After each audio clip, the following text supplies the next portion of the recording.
Pada suatu hari, seketika sedang berkumpul dengan para sahabat, Rasulullah pernah memberikan peringatan. Beliau bersabda, "Yushiku an tada'a alaikumul umamu kama tada'al akalatu ala qas'atiha." Pada suatu saat nanti akan datang di tengah-tengah kamu, wahai umat Islam, di mana orang-orang lain di sekeliling kamu akan bersatu mengerubungi kamu seperti bersatunya orang-orang mengerubungi makanan di atas meja hidangan. Akan datang satu saat nanti di mana kondisimu dikepung sedemikian rupa, yang barat mau menerkam, yang timur mau menghantam, yang selatan mau menginjak-injak, yang utara pun akan menjelajah. Kondisimu seperti makanan di atas meja hidangan. Sebagian sahabat merasa heran dan terkejut, lalu mereka bertanya, "Amin qillati nahnu yauma izin ya Rasulullah?" Apakah jumlah kami pada waktu itu sedikit ya Rasul? Kami sampai dikepung sedemikian rupa? Beliau menjawab, "Bal antum yauma izin katsir." Sama sekali tidak. Kamu tidak sedikit pada saat itu. Bahkan jumlahmu sangat banyak. Kamu adalah mayoritas. Walakinnakum ghusa'un ka ghusa'is sail. Tetapi keadaanmu saat itu persis seperti buih di lautan. Banyak tetapi centang perenang. Banyak tetapi tidak punya daya dan kekuatan. Banyak tapi dipermainkan gelombang lautan, dihempaskan ke tepian pantai tanpa punya makna dan arti.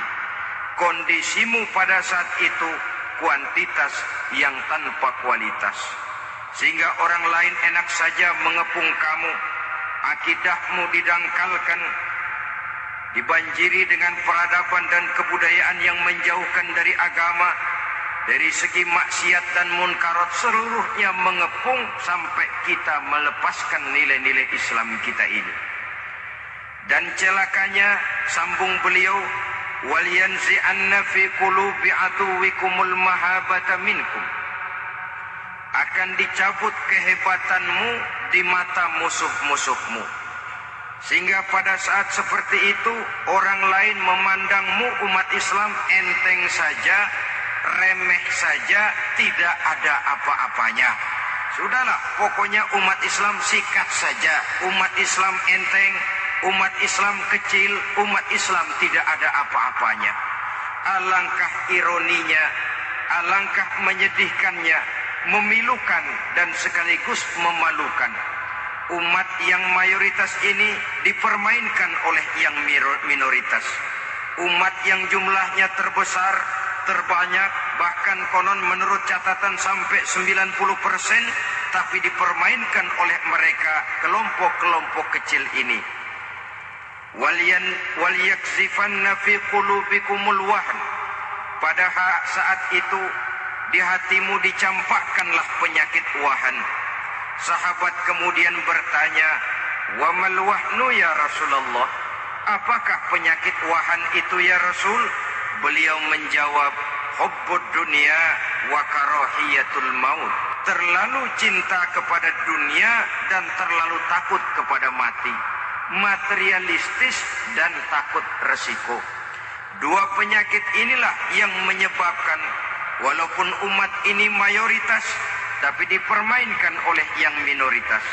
Walaupun dia golongan terbesar, tapi nasibnya seperti makanan di atas meja makan. Ini merupakan analisa sosial bahwa pada suatu saat nanti akan terjadi di tengah-tengah umat di mana kita dihantam dan diserbu dari segala macam penjuru. Akidah didangkalkan, peradaban dan kebudayaan dirusak, makanan dan minuman diracuni, pakaian ditelanjangi dan lain sebagainya, sampai kita melepaskan nilai Islam yang kita cintai ini. Kondisi sosial ini satu saat akan datang kepada kita demikian analisa dan peringatan dari Rasulullah sallallahu alaihi wasallam.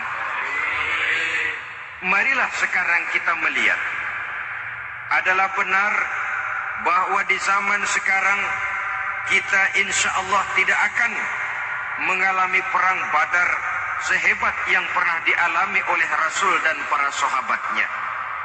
Tetapi sesungguhnya perang yang kita hadapi di zaman sekarang ini tidak kalah hebatnya dengan perang Badar, tidak kurang dahsyatnya dengan perang Uhud, tidak kurang ngerinya dari perang Khandaq. Hanya saja yang kita hadapi sekarang ini bukan ujung pedang, bukan ujung tombak, bukan ujung panah. Yang kita hadapi sekarang ini adalah perang akidah, perang ideologi, perang mempertahankan keyakinan. Yang kalau kita kalah sekarang, kita memang masih beragama. Tetapi anak kita, cucu kita, generasi yang akan hidup 5, 10, 20, 30 tahun yang akan datang, wallahu a'lam bissawab. Bukankah sesuatu yang sangat tidak mustahil apabila kita tidak menjaga dan mewariskan Islam ini kepada generasi yang akan datang, maka serbuan-serbuan akan membawakan hasil yang diinginkan oleh para penyerbu itu tadi. Kita sudah menjadi umat yang mayoritas, tetapi umat yang mayoritas ini menurut Rasul dikepung sedemikian rupa, akidahnya didangkalkan, peradaban dan kebudayaannya ditekan sedemikian rupa, kehidupan sosialnya dibuat individualis, kemudian dari segi pergaulan, pakaian, makanan, minuman dan sebagainya diracuni, sampai dia tidak lagi berpegang teguh kepada agamanya. Dan dikala itu hilang kehebatan umat ini di mata musuh-musuhnya. Orang lain memandang kita ringan saja, enteng saja, satu umat yang sudah kehilangan wibawa. Padahal konon kabarnya kita mayoritas, tapi enak saja dikutak-kutik orang lain. Saya katakan tadi, perang yang kita hadapi di zaman sekarang adalah perang akidah. Perang menghadapi peradaban dan kebudayaan yang menghancurkan moral daripada anak-anak kita. Perang menghadapi banjirnya maksiat dan munkarat. Yang di tengah-tengah itu, di samping berkewajiban menjaga diri dan keluarga, kita pun juga berkewajiban menjaga anak-anak kita, generasi yang akan datang, mengarahkan dan mendidik mereka sesuai dengan yang dikehendaki oleh Allah Subhanahu wa ta'ala.